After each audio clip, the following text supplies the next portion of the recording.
Tinangay ng isang lalaki ang 4 na taong gulang na batang babae mula Maynila papuntang Parañaque. Nasa pulang suspect sa CCTV kaya nang muli siyang makita sa Maynila, agad siyang kinuyog ng mga residente. Ang suspect isa palang serial kidnapper at rapist na ayon kay Manila Mayor Isko Moreno baka katakutan pa raw kahit ni Satanas.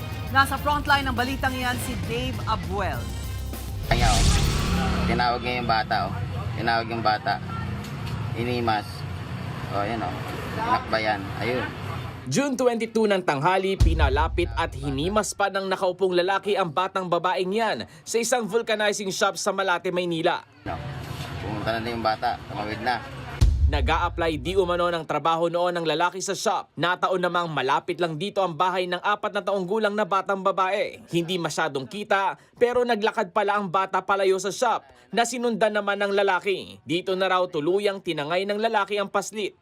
Sa sumunod na kuha ng CCTV sa lugar, makikita nang nakasampa na sa balikat ng lalaki ang bata. Nagpatuloy sila sa paglalakad habang hawak ng lalaki ang kamay ng bata hanggang umabot na sila sa Parañaque. Ayon sa mga pulis, binola-bola raw ng suspect ang bata kaya napapayag niya itong sumama. Parang binabola niya na may kukunin mga gamit doon sa lola niya. Kaya napasama siya dito sa suspect natin. Kwento naman ng lola ng bata na hiwalay lang saglit sa ina ang bata ng mga oras na yun. Pagbalik pala ng nanay, wala na yung bata. Nung pinabuksan na po namin yung CCTV ng kapitbahay, doon po namin nalaman na may kasama siyang lalaki. Bit-bit siya ng lalaki. Sa investigasyon pa ng mga pulis, iniwan daw ng lalaki ang bata sa Parañaque at may babalikan sanang motorsiklo sa Maynila. Pagdating niya, namukaan at kinuyog siya ng taong bayan hanggang sa tuluyang naaresto ng mga pulis. Agad din namang nakatanggap ng tawag ang Malate Police Station mula sa Parañaque na natagpuan at tuluyang nailigtas ang bata. Nasa maayos naman siyang kondisyon at naibalik na rin sa kanyang pamilya. Iniharap naman ni Manila Mayor Isko Moreno sa media ang suspect. Ayon kay Moreno, 2 bata pa pala sa Quezon Province at isa pa sa Pasay ang dati ring kinidnap nito. Yung una niyang kaso, 8 years old. Sa Timonan, Mauban.